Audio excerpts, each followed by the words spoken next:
Video I did 2 days ago now. I mentioned Jason Botchford. According to Jason Botchford, either Hudler or Vrbata could sign in Vancouver. Now, there's a brain pain starting. Vrbata played his way out of Vancouver. He had a very good first season. Had a very invisible second season. It's done. Hudler, it becomes a matter of, does that get the Canucks into a playoff position? Well, if it's Hudler from 2 years ago, maybe. But if it's Hudler from last year, no. The issue with the Canucks is an issue of depth. And I got into the whole schmozzle yesterday regarding the need for a rebuild. But if you add Hudler to that top six, I might start thinking they've got a shot at least a wild card. At most a wild card, what am I saying? But again, it's going to come out of goaltending, yada, yada, yada. But again, Botchford is, pulling stuff out of his tail hind end there. And it is tough during the summer for these guys to make a living. It's funny, too, because I think about the videos I do now, and I sit down and I go, okay, now, what's in the news? What am I going to talk about? Once the hockey season starts, holy shit, I'm going to have so much material, and I'm going to have to really shrink it down. During the playoffs, I had, a video a day up, and that's what started things becoming a channel for me, was doing my hockey videos. And the amount of material I'm going to have during a regular season is insane, which is why I need to make sure that I have the center ice package this year.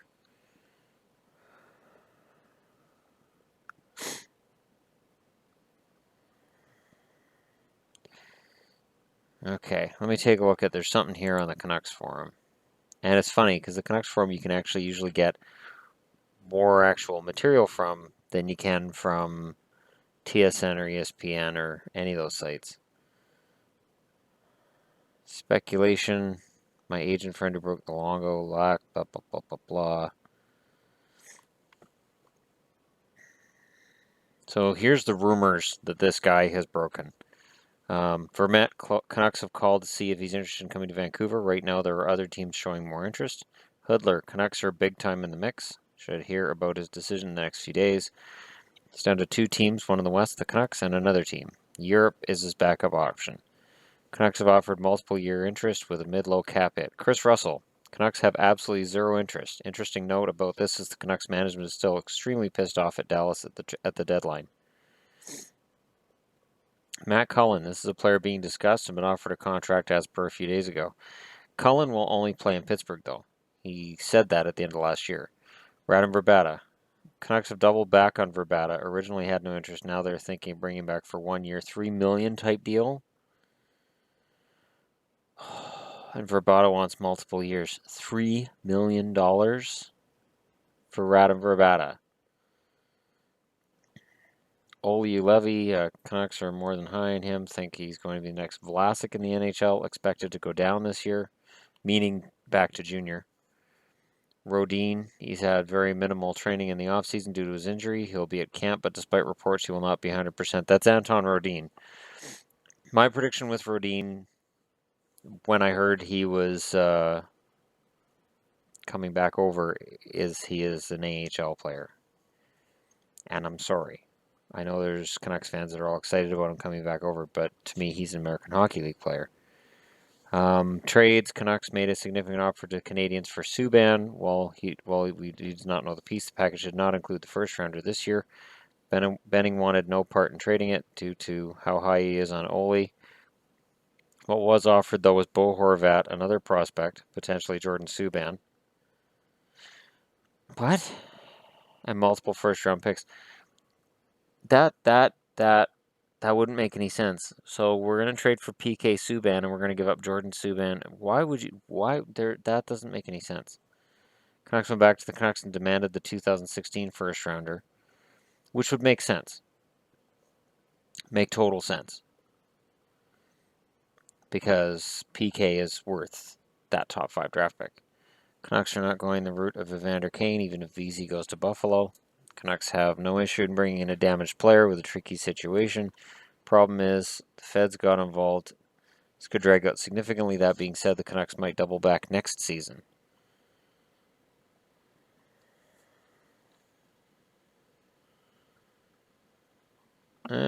So it's an interesting set of ideas.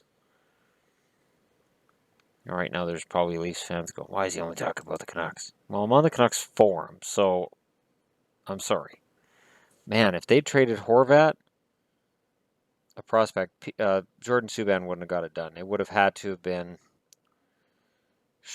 Virtanen. Probably would have had to have been in that trade. I mean, Montreal wasn't giving up PK for nothing, so it would have had to be because they're really light on prospects. And Demko wouldn't have got it done.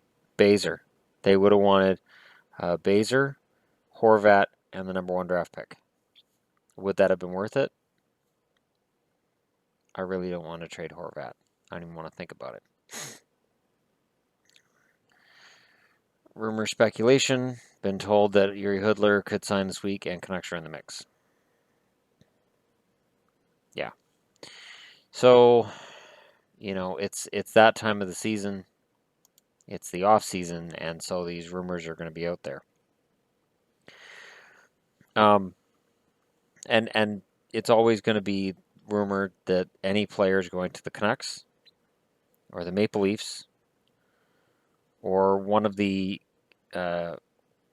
U.S. Big Three, which is the Rangers, Kings, and Blackhawks. Bruins, we can throw in if we make it a Big Four. It's that these are big markets, big fan bases, and it's done to make fans pay attention and for ratings and for hits, and I try not to do that. But it's interesting speculation anyways. It's basically the Canucks are in on everything and everybody except Chris Russell. And this is the thing, like there's people saying, well, why is Chris Russell still out there? Because teams don't want him. He has to sign a show me deal. And it's probably going to be for a team like a Carolina, potential, well, not Florida. Florida's blue line's pretty well spoken for. Maybe a Buffalo. Like he has to sign for a team that has cap space and maybe needs a veteran defenseman back there. And he can be that guy, but everybody knows because it's been exposed just how poor he is defensively. So he's not going to get that big contract. It was a poor free agent class for defensemen, or else nobody's talking about Chris Russell in August. So yeah, it'll be interesting to see where Russell ends up, where Hudler ends up. I can't see Vancouver with Hudler. I just can't see it. Because then that would eat up the very last bit of cap space that the Canucks have left. I don't understand teams just giving up cap space like that, because that's gold at the trade deadline. There's always a contract that a team wants to dump.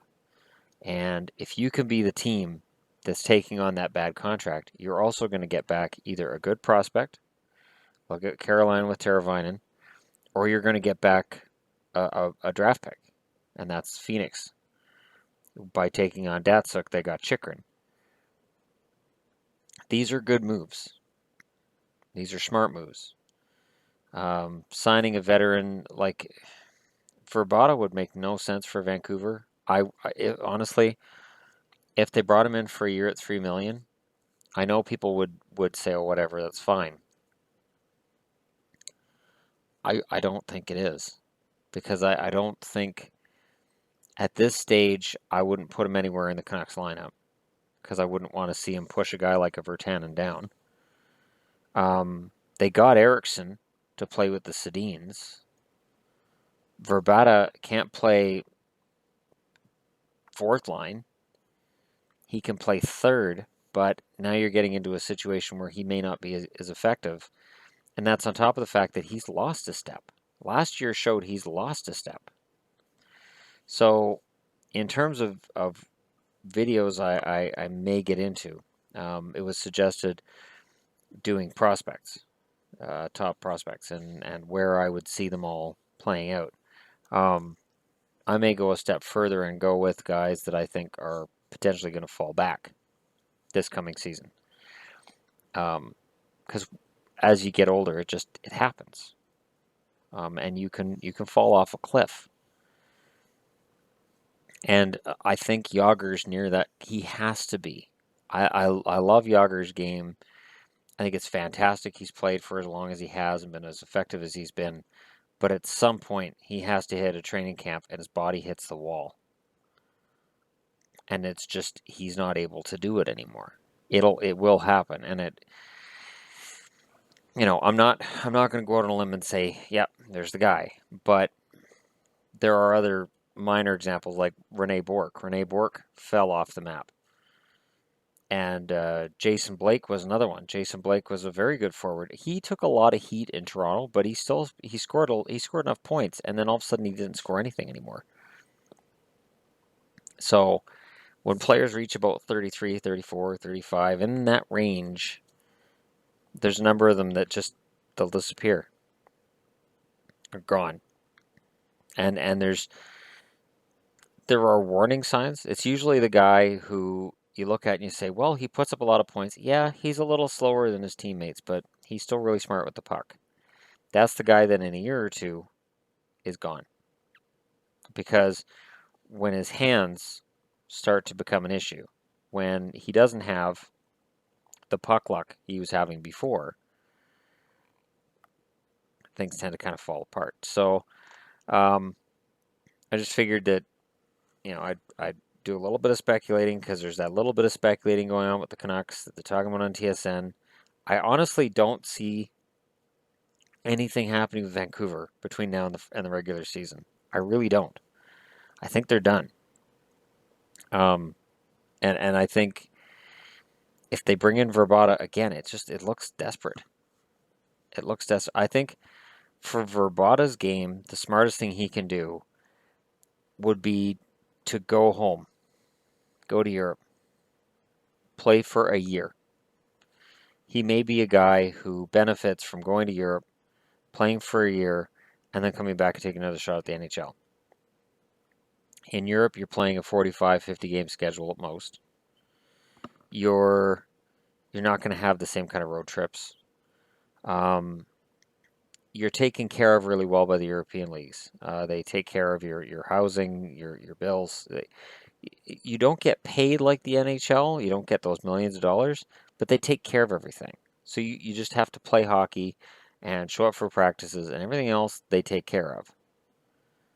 So in some ways, that's almost better than getting paid the millions of dollars. It's not better, but in some ways it almost is, because you have nothing to worry about. I can't imagine being paid to play or coach or anything like that related to hockey and being able to just, if you're in the Swiss league, you're in the Alps, man. Like if you're in the German league, you're in frickin' Germany. Like you're in an amazing old country with all kinds of rich history, and you don't have to worry about anything. Your home's taken care of, your food, all that, they'll cover whatever, and you just need to go out and play or coach or whatever you're doing for those teams. And I think it's a fantastic way to go. And I think for Vrbata, it could be great for him to play for a year and then come back, if he's still good enough. Now, if he isn't, he finds out playing that 40-game schedule in Europe and he can stay there. And I don't mean that in a stay there, I don't want you back way. I mean, he fits. It's a good place to wind down your career. It's not anything to be ashamed of. It's it's a very noble way of going out. You can officially retire from the National Hockey League and still play hockey in Europe. And I think that's something Vrbata should look at. Hudler probably could catch on with a KHL team. Now, Vrbata could go to KHL too, but he strikes me more as a Europe type because of him being older and because his stats have been really pretty bad in the last calendar year. I think Hudler would generate some interest in the KHL, although their season's starting up pretty quick, and I don't know if they'd be anxious to sign Hudler at this stage. Because I would imagine most of the KHL teams have their rosters set. Maybe every KHL team has a crazy guy that skates around and tries to fight everybody. I doubt it, but their general rosters, I would think, are pretty well set. So we'll see. I don't have any particular problem with players like that, but I don't see them as being light at the end of the tunnel. This guy's going to get you over the top. Hudler is an odd one. He can put together a string of really good games and then just disappear. And at some age, at a certain age, you'll get to the point where you just disappear. You have like one good game, maybe two instead of the 5 or 6, and then you disappear for 10. And it gets harder and harder to get that game back where you can play, 5, 6 in a row that you're lights out. And it does get tougher with age. It really does. So we'll see what happens there. Anyways, that's just my view on the speculation that's going on right now. It is that time of year when we are midway between the end of the Stanley Cup final and Pittsburgh hoisting that Stanley Cup, which was an amazing moment because it wasn't San Jose or Anaheim. And then we're halfway to the start of the new season and all these wonderful brand new presents for 30 different fan bases. They're all anxiously waiting to see what's going to be waiting for them under the tree when they come downstairs first week of October. The problem being the NHL season doesn't start till the second week of October due to the NHL World Cup. So that sucks. But I've talked about that before, so I'll leave that alone for now. But what I'm going to do today, Price is Right's on now, and it's one I watched before, so I don't really care. But I will put together a couple of different items. I will find some curiosities. I will hunt around online and come up with a couple of different things. I've got some ideas percolating in my brain, and I have next week off work. So I'm going to be able to put together some really interesting stuff next week. So welcome to the new subscribers. I am very excited about how quickly subscriber numbers are going up. It's one of those things that I check periodically during the day, and I feel good about it. And I also feel good about the fact that by the names of the people who are signing up, and my Gmail account tells me this person subscribed, this person subscribed. It looks like there's a large European flavor to my subscribers right now. Good. I genuinely, rather than just appealing to Canada, and I love, my fellow Canadians, it would be great to put together a channel that appeals to everybody. Not Don Chariot, not Mike Milbury, and just appeal to a certain niche audience. I think all hockey fans should have a channel that they feel they can subscribe to and hear information they want to hear about players they like or players they don't, but players of any nationality. And it can be quite easy to get stuck talking about Canadians. This video, for instance, I start talking about the Canucks.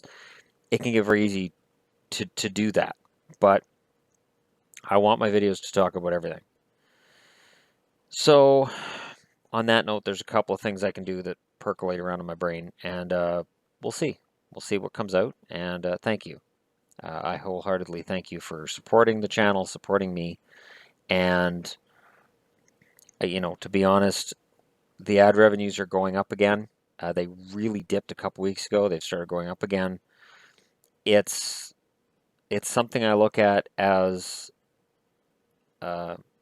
based on sample size and whatnot. I see it as people supporting what I'm doing and appreciating what I'm doing, and it gives me more drive to do this. Because you got to remember, when I make these videos, I just worked a full 8-hour shift. I got up at 2:45 this morning, worked from 4:20 this morning to 1 in the afternoon, and it's a physical job. So, I come home and I'm ready to just zone out and whatever. And I go, nope, you've got to do your videos. You've got to support your channel so your channel supports you. Because if I don't put in the effort, then it's going to show. And it's going to show fast. So, again, thanks for your support. And I will continue to read all comments on my channel. Respect is important. I don't mind arguments. You'll notice if you look through comments, I've seen all the debates and arguments that have gone on, and as long as people don't cross the line, basically it's like this. If I'm talking about the Rangers and I say I like their defense, okay, now I just picture English Jaffa just as brain exploding when I say that. If I say I love their defense, I think Kevin Klein, Dan Girardi, and Mark Stahl are the best three defensive defensemen in the NHL. Their stats are fantastic. They're untouchable. I know an argument's coming, but as long as the argument doesn't start with, you're a complete asshole, you're an idiot, you're stupid, as long as the argument is, okay, wait a minute, you think who are the best defensemen in the NHL? All right, here's why you're wrong. I don't have a problem with that. There was a debate going on about the difference between Corey Crawford and Bobrovsky and whether the third stringer for Canada was better than the number one goalie for Russia. Personally, I love Bobrovsky. I think he had a bad year last year, but I think he's a very good goaltender, and I think he'll bounce back this year. Bailey's statement was Chicago, Corey Crawford. The one angle I didn't go after, and I thought maybe, forget it, is that when Chicago's gone with their backup, whether it's Antti Ranta, who's now in New York, or Scott Darling, there hasn't been a drop-off in their success. It's been basically the same, depending on whoever's in net. And that is an indicator of who is really a great goaltender. And it comes back to the Henrik Lundqvist argument, that Lundqvist's stats are usually much better than his backups. Then you get into a whole other argument. Have Lundqvist's backups been crap because they know Lundqvist is the best goaltender in the NHL? Because there was some of that with Luongo in Vancouver where his backups were kind of because you knew Luongo could play 65 games. Then he started getting hurt and he couldn't play 65 games anymore, and suddenly the backup became more important. And they treated it as being more important. But as I said, as long as the arguments are respectful and they're not personal, hey, there's nothing wrong with a debate online. I appreciate a civil debate. So on that note, I will step out from this video and I will do some research, look around online. I'll come up with some lists. People know I love making my lists. And I will talk to you again later.